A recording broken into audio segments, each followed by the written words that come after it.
Hello दोस्तों, नमस्ते, good morning. कैसे हैं आप सब? तो जी, आप लोगों के यहाँ गर्मी के क्या हालात हैं ज़रूर शेयर कीजिएगा। दिल्ली में तो गर्मी के सारे रिकॉर्ड टूटे हुए हैं।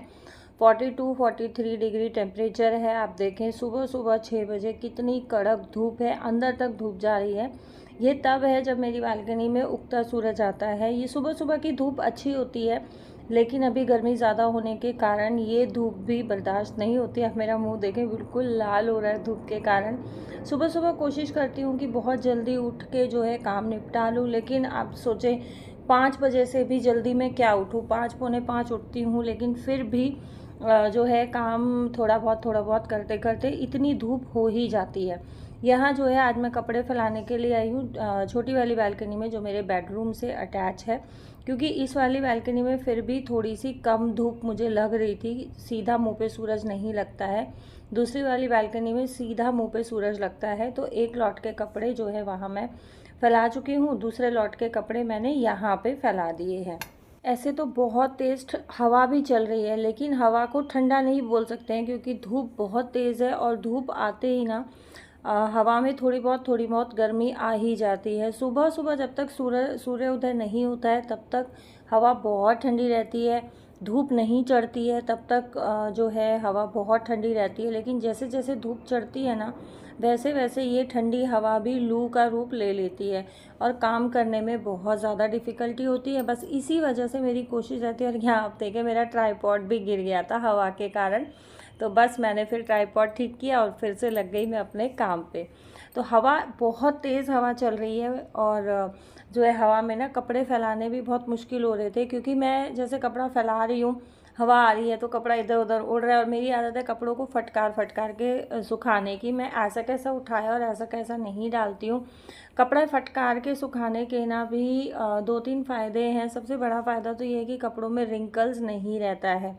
और अगर हम एज इट इज़ मशीन में से निकाला और रस्सी पे डाल दिया, मैंने देखा है बहुत सारी बहनें करती हैं कि मशीन में से निकालती हैं, फटकारती नहीं है, ऐसे कैसे डाल देती, तो वो कपड़े ना बहुत सूखे हुए भी अच्छे नहीं लगते हैं और सूखने के बाद भी उनमें रिंकल्स बहुत ज़्यादा हो जाते हैं, सलवटें बहुत पड़ जाती हैं। तो मेरी कोशिश तो यही रहती है, और कोशिश क्या, मेरी ये आदत है कि मैं हमेशा फटकार के ही कपड़ा सुखाती हूँ।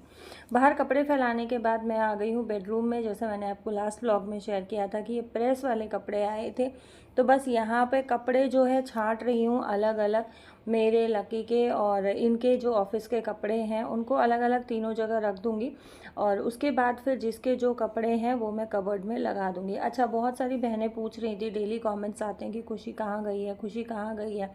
तो जी, मैंने पहले भी आपके साथ शेयर किया था, उसका जैसे ही नीट का एग्ज़ाम हुआ था उसके मामा आके उसको ले गए थे, तो वो अपनी नानी के पास गई हुई है, मामा के घर। तो बस यहाँ पे जो है लकी के और इनके कपड़े मैं रख आई हूँ। अपने सूट जो है मैं अपनी अलमारी में लगा दूँगी। अच्छा, बहुत सारी बहनों के कमेंट्स आ रहे थे कि अपना जो है आप वार्डरोब टूर दीजिए, तो मेरे वार्डरोब में यार टूर देने जैसा कुछ भी नहीं है। ऊपर आपने देखा एक शेल्फ़ में लगेज है, दूसरे शेल्फ़ में हैंगर में मेरे कपड़े हैं, नीचे मैंने रखे हुए हैं, और उसके नीचे मैंने ब्लैंकेट रखा हुआ है, जो हम इस रूम में ब्लैंकेट यूज़ करते हैं। तो इस पूरे इतने बड़े कबर्ड में सिर्फ 3 शेल्फ़ हैं जिनमें मैंने ये कपड़े इस तरीके से लगाए हुए हैं। यहाँ बेडरूम करने के बाद मैं आ गई हूँ ड्राइंग रूम में, और साथ साथ जो है मेरी हेल्पर आई हुई है, वो काम कर रही है।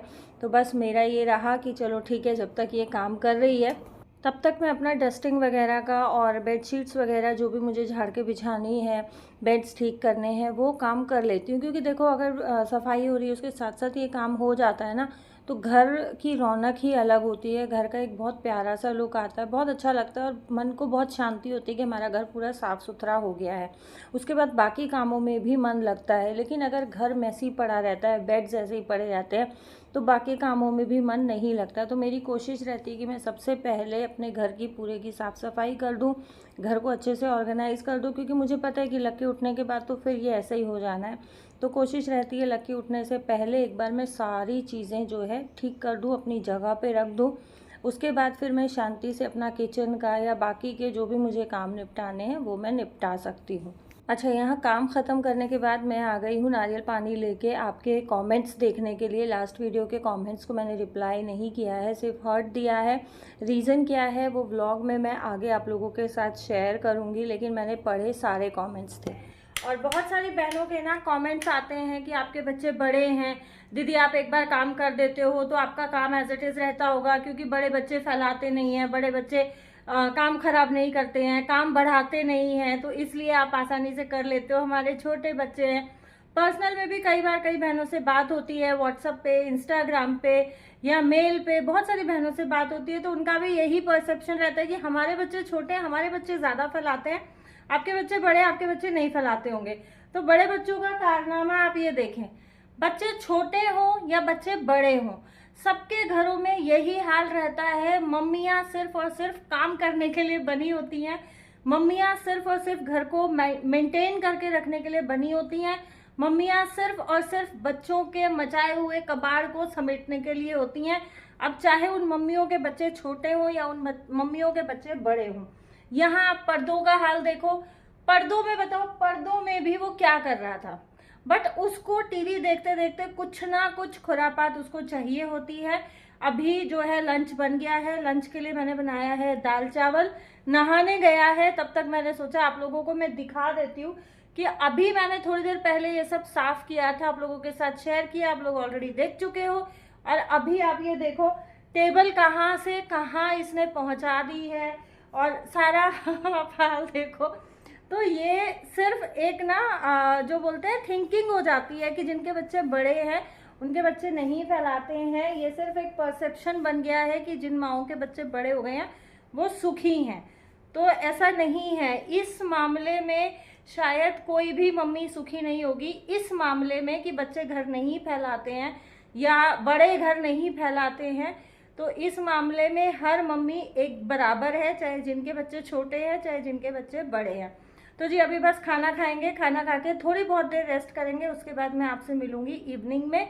आज इसको ट्यूशन जाना है, तो 4 बजे से क्लास है, 3:45 बजे के आसपास इसको ट्यूशन छोड़ के आऊँगी, उसके बाद आप लोगों से मिलती हूँ।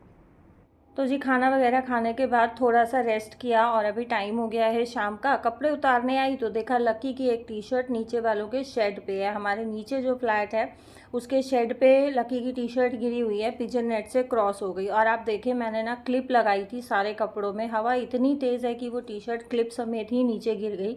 तो मैं बस यही देख रही थी कि मेरा हाथ जाएगा नहीं जाएगा, बट मेरा हाथ नहीं गया। मैं उतारने की कोशिश की थी, तो ये हुआ कि जब लकी उठेगा सो के तब मैं उसको बोलूँगी बेटा इसको उतार दे, क्योंकि अभी ये टाइम हुआ था लगभग 3:45 3:30 बजे के आसपास का। और शाम के टाइम दोपहर ढलते ही मेरी इन बालकनीज़ में धूप नहीं होती है। मुझे जाना है लकी को ट्यूशन छोड़ने के लिए, तो बस ये हुआ कि कपड़े उतार लेती हूँ, उसके बाद मैं लकी को उठाऊँगी। उसके बाद अपना जो भी उसने कुछ खाना पीना है या नहीं खाना पीना है तो वो अपना ट्यूशन के लिए रेडी हो जाएगा और मैं उसको ट्यूशन छोड़ आऊँगी। तो ये 1 घंटा मेरा शाम का बहुत बिजी होता है। यहाँ जो है लकी को मैं ट्यूशन से वापस ले आई हूँ, ये उसके बाद का जो है मैं वीडियो शूट कर रही हूँ। तो यहाँ हो रही है हमारी पैकिंग, हम लोगों को कहीं जाना है और हम लोग कहाँ जा रहे हैं वो मैं ब्लॉग में आगे आप लोगों के साथ शेयर करूँगी, ब्लॉग में बने रहें। और यही एक रीज़न था कि मैं 2 दिन आउट ऑफ स्टेशन थी, तो बस इस वजह से मैं आप लोगों के कमेंट्स रिप्लाई नहीं कर पाई थी। मैंने पढ़ सबके लिए थे जब मैं घर पे थी, क्योंकि आपको पता है जैसे हम लोग अपने सिटी से या अपने टाउन से बाहर जाते हैं तो नेटवर्क का थोड़ा सा इशू रहता है, और हम लोग ऐसी जगह पे गए थे कि वहाँ पे नेटवर्क का बहुत ज़्यादा इशू था। तो यहाँ पे सिर्फ एक एक कपड़े ही हमने जो है पैक करे हैं मेरे और लकी के। तो बस यही था कि एक 1 नाइट स्टे था हमारा। तो बस ये हुआ कि चलो ठीक है एक एक पहन के जाएंगे, एक एक जोड़ी लेके जाते हैं। और यहाँ जब मैं बैग की ज़िप बंद करने लगी ना तो ये ज़िप बंद नहीं हो रही थी, क्योंकि लास्ट टाइम जब हम लोग गए थे तो आके मैंने इसको बैग को धो दिया था। बस ये यहाँ पे ज़िप अटक गई तो मेरा ये हुआ कि पहले मैं जो ये बाकी के कपड़े मैंने निकाले, मैं बहुत कन्फ्यूजन में थी कि मैं कौन सा सूट पहन के जाऊँ, कौन सा सूट लेके जाऊँ, क्योंकि इस बार जो मैंने सूट सिलाए थे ऑलमोस्ट सूट अस्तर के थे और गर्मी इतनी ज़्यादा पड़ रही है। मैं ये सोच रही थी बहुत हल्का फुल्का सा सूट हो कि उसमें गर्मी ना लगे, तो मज़ा आ जाएगा। और यहाँ देखो आप, मैं फिर से कोशिश कर रही थी कि ये बंद हो जाए, लेकिन ये बंद नहीं हो रही थी। बहुत अटक अटक के दोनों साइड की ख़राब हो गई थी। लेकिन इसमें टेंशन करने की बात नहीं है, आपके साथ एक बहुत अच्छी ईजी सी ट्रिक शेयर कर रही हूँ।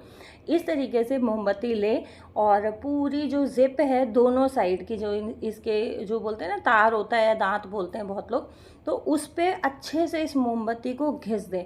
दोनों साइड की ज़िप पे हमें घिसना है, पूरी जो है ज़िप पे अच्छे से मोमबत्ती को घिसना है। और मैं मोमबत्ती स्पेशली इसीलिए रखती हूँ, नहीं तो मेरे घर में मोमबत्ती का कोई काम नहीं है कि किसी बैग की या बच्चों के स्कूल बैग की अगर ज़िप ख़राब हो जाती है तो ये बहुत अच्छा और इजी तरीका है कि ज़िप हम ठीक कर सकते हैं, है ना। क्योंकि सम टाइम ऐसा होता है कि ऐसे टाइम पे ख़राब होती है कि कहाँ लेके भागें। आप ये देखें, मोमबत्ती लगाते ही और बहुत स्मूथली ये जो है ज़िप अच्छे से बंद हो रही है। और यहाँ लकी भी रेडी हो गया है। तो हम लोगों को निकलते निकलते हो गया था अंधेरा।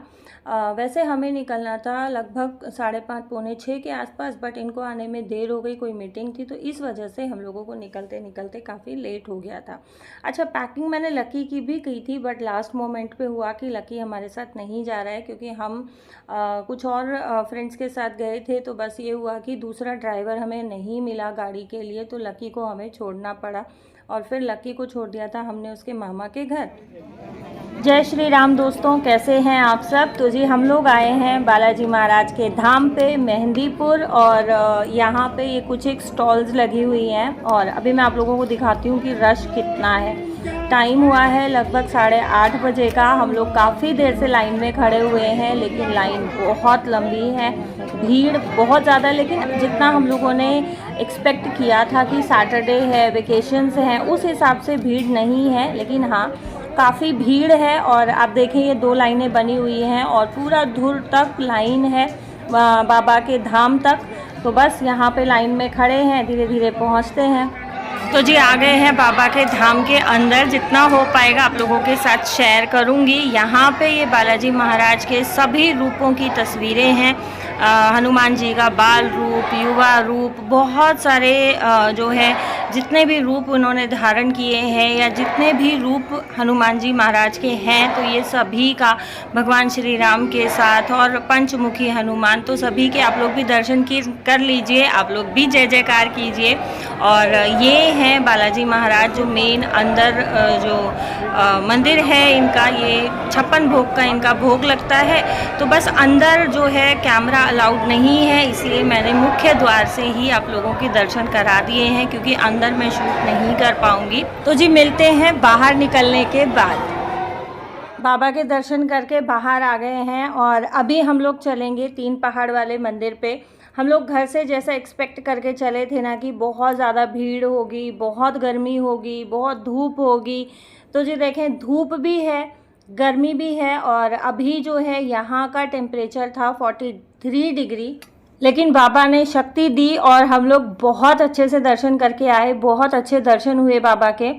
तो जी यहाँ हम लोग आ गए हैं 3 पहाड़ पे, और 3 पहाड़ से ये उतरते टाइम का व्यू है, मुझे बहुत अच्छा लगा। तो मुझे लगा कि आप लोगों के साथ ये व्यू ज़रूर शेयर करना चाहिए। मैंने ऊपर पहाड़ से भी व्यू शूट किया था, बट वो मैंने ऐड नहीं किया, क्योंकि वीडियो बहुत ज़्यादा लंबा हो जाता है। अगर आप लोग बोलेंगे तो मैं नेक्स्ट व्लॉग में ज़रूर शेयर करूँगी। बहुत प्यारा व्यू आया था।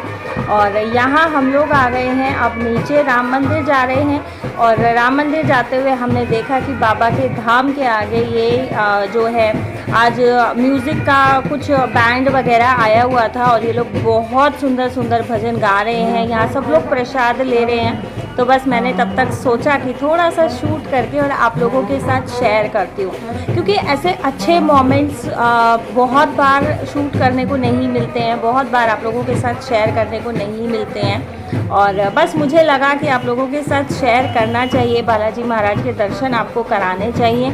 लास्ट टाइम हम लोग गए थे तब भी मैंने आपको दर्शन नहीं कराए थे, बट आज मुझे लगा कि नहीं, मुझे शेयर करना चाहिए आप लोगों के साथ। और यहाँ आप लोग देखें कि सब लोग बाबा की मस्ती में मस्त हैं। यहाँ बैंड के साथ सब लोग डांस कर रहे हैं। बहुत अच्छा लग रहा था, बहुत ज़्यादा अच्छा लग रहा था। और मुझे नहीं पता कि क्या कुछ ओकेजन था। हम लोग ऊपर 3 पहाड़ पे गए, वहाँ भी कोई जो है मंडली पूरी अपने संत महात्मा के साथ ढोल वगैरह के साथ आई हुई थी। उन लोग भी सब जो है वीडियो वगैरह शूट कर रहे थे प्रॉपर कैमरा के साथ। मुझे नहीं पता कि उनका कोई यूट्यूब में चैनल है या नहीं है, बट वीडियो इसी तरीके से शूट हो रही थी कि वो लोग शायद यूट्यूब के लिए ही शूट कर रहे थे। तो जी अभी हो गई है वापसी और हम लोग बालाजी से निकले हैं अप्रॉक्स 3 बजे के आसपास। बहुत अच्छे दर्शन हुए बाबा के, और वापस आते टाइम ना हम लोग रुकते रुकते आए हैं। तो ये है कि हमारा 2 दिन का ट्रिप बहुत अच्छा रहा। फ्राइडे को इवनिंग में निकले थे और सैटरडे को इवनिंग में हम लोग वापस पहुंच गए।